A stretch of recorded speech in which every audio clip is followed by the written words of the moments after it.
Hey y'all, so today we are organizing our education box. We do not homeschool our boys, they go to public school, but we have an education box which is full of different tools that we have purchased that have been recommended by preschool teachers, by kindergarten teachers, as well as items that my mother in law, who is a first grade teacher, has provided us with to really help with some supplemental instruction for our boys.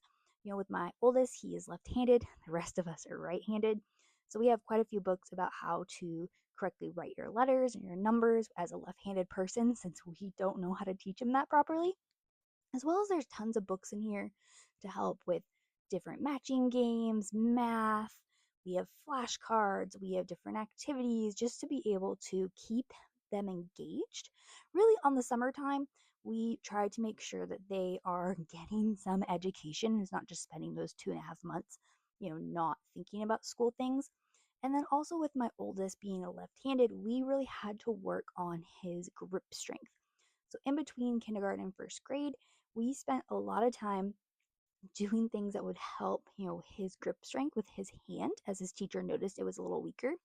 And so, doing that, we have tons of activities of him, from just using his pencil to do different mazes and matching games, to be picking up little pom poms, picking up and doing matching games with little colored teddy bears. Anything that just used his pincher grip or worked on scissor cutting was making such a difference. And this year in first grade, we can really see the difference with his handwriting, that all that work over the summer put into really made a difference. Now, I'm not saying that we made him do stuff every single day for hours on a day, but there was times where it was maybe Friday afternoons, maybe Wednesday afternoons when he'd come home from camp or he was not having camp, where we would just spend about 20 minutes at a time doing these different activities to really help him build up that consistency and that strength in his hand. Now I have all the flashcards in the world, and now I'm realizing I have doubles of things, double of math, double of alphabet. These will come in handy with my younger one. He is 2 and he's starting to get really into learning his ABCs, colors, and matching. So we'll be using all of these tools in here as well for him. I'm very grateful for all the support we've gotten from my mother in law, from our preschool teachers, from kindergarten teachers to really find out what we could do at home to support our kids.